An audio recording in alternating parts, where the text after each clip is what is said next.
Udaipur files movie पर रोक लगा दी गई है और रोक लगाई है उस दिल्ली हाई कोर्ट ने जिसके जज यशवंत वर्मा के घर बोरे भर भर कर नोट मिले थे। नुपुर शर्मा की पोस्ट शेयर करने मात्र पर उदयपुर के कन्हैयालाल टेलर की हत्या करने वाले मोहम्मद गौश और मोहम्मद रियाज को ढेरों सबूत होने के बावजूद 3 साल में सजा मिलना तो दूर गवाहों की पेशी तक नहीं हुई है। परंतु मर्डर को दिखाने वाली फिल्म पर मात्र 3 दिन में रोक लगा दी कट्टरपंथी मौलाना मदनी की पिटीशन पर। लोग कहने लग गए हैं देश में मोदी सरकार से ज्यादा ताकत कपिल सिब्बल, अभिषेक मनु सिंघवी और प्रशांत भूषण जैसे दलालों की है। सरकार बटला हाउस, ओखला और हल्द्वानी जैसे अनेक क्षेत्रों में बांग्लादेशी और रोहिंग्या घुसपैठियों के अवैध कब्जों पर बुलडोजर चलाती है, सुप्रीम कोर्ट रोक लगा देता है। सरकार वक्फ संशोधन विधेयक पारित करती है, सुप्रीम कोर्ट इन दलालों के कहने पर कानून पर रोक लगा देता है।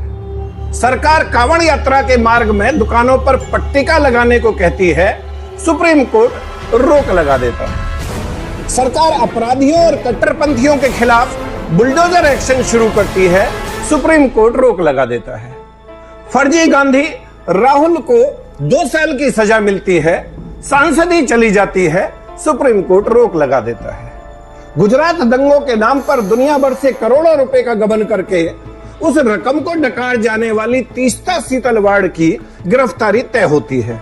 सुप्रीम कोर्ट सिब्बल के कहने पर आधी रात को रोक लगा देता है। अपने कोर्ट ऑफिस में साथी महिला को जंगा पर बैठाकर ऑन कैमरा घृणित कर्म करते हुए उसे जज बनाने का लालच देने वाले सिंघवी जैसे गलीच का लाइसेंस कैंसिल करने की बजाय सुप्रीम कोर्ट उसकी गंदी वीडियो सोशल साइट से हटाने का आदेश देता है। मतलब चल क्या रहा है भाई इस देश में? सरकार का कोई रसूख मानता है कोर्ट या नहीं? आम इंसान की तो छोड़ो, एक वकील कोर्ट ऑफिसर होता है, कोर्ट साहब से कम पढ़ा लिखा नहीं होता। उनकी कोई वैल्यू है या नहीं साहब की नजर में? हिंदू की तो खैर कोई औकात है ही नहीं इनकी नजर में।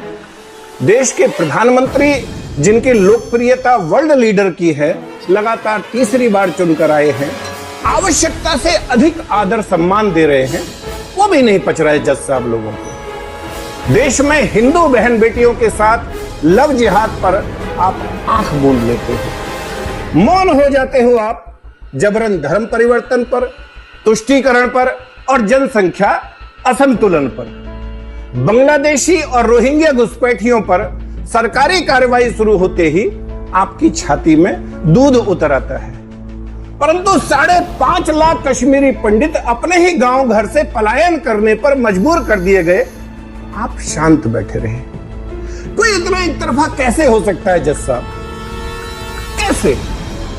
आप भी इंसान हो, एक बार दिल पर हाथ रखकर सोचो कि आप और आपका पूरा परिवार, कुनवा खानदान और पूरा का पूरा गांव उजाड़ दिया जाए, भगवान कभी ना करे आपकी बहन, आपकी बेटी के साथ कश्मीरी पंडित गिरजा टिक्कू की तरह सामूहिक दुराचार हो, उसे नग्न अवस्था में जननांग के बीचों बीच आरा मशीन से जीवित ही बीच में से चीर दिया जाए, आपके भाई, आपके जवान बेटे की आपकी आंखों के सामने हत्या कर दी जाए, आपको आपके गांव, आपके शहर, आपके जिले से ही नहीं, आपके राज्य से भी आपको जान बचाकर भागना पड़े और 35 साल दर-दर की ठोकर खाकर अपने ही देश में शरणार्थी बनकर रहना पड़े, आप कैसा महसूस करेंगे? पिछले 35 साल में एक बार भी आपकी आत्मा ने स्वतः संज्ञान लेकर जालिमों पर एक्शन लेने को कहा है? करोड़ों गरीब लाचार कैदी अपने ट्रायल की आस में जेल का नरक भोग रहे हैं, उनके परिवार और वकील अपनी जूतियां घिस रहे हैं।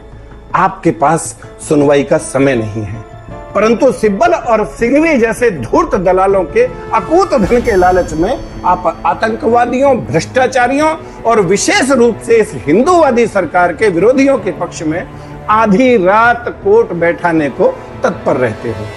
इस देश की सनातन संस्कृति के वाहक हिंदू समाज की मान्यता और आस्था में पलीता लगाने के लिए आप हमेशा आतुर रहते हो।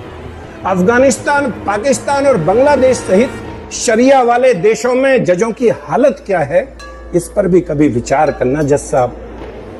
खैर, मर्जी आपकी, पर हां, कंटेंट ऑफ कोर्ट किसी एक अनिल चौधरी पर लगाने से बात नहीं बनेगी।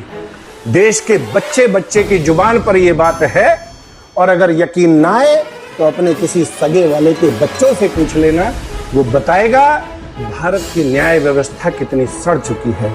वो बताएगा कि सब लोगों का मानना है कि भारत में अगर कोई विभाग सर्वाधिक भ्रष्ट है तो वो जुडिशरी है, और ये आपकी अवमानना नहीं, आपकी शाख बचाने की कोशिश है। अभी भी मौका है, बचा लीजिए अपना रसूख जज साहब। कॉलेजियम सिस्टम को कूड़ेदान में फेंक दीजिए। न्यायिक व्यवस्था में आमूलचूल परिवर्तन की आवश्यकता है। आप समझिए इस बात को, और फिर भी अगर लगे कि गंदगी को दूर करने की बजाय मुझ पर एक्शन लेना ज्यादा जरूरी है तो ठीक है। आखिर someone has to bell the cat. किसान का बेटा हूं, फौजी रहा हूं, शेष बचा भारत गजवाए हिंद की जद में ना आने पाए। जातिवाद से ऊपर उठकर तमाम हिंदू, सिख, जैन, बौद्ध एकजुट रहें। रोजाना 18 घंटे इस विषय पर काम करता हूं। कष्टों में रहने की आदत है, मर्जी आपकी। My number is 9310073539। Vande Mataram. Bharat माता की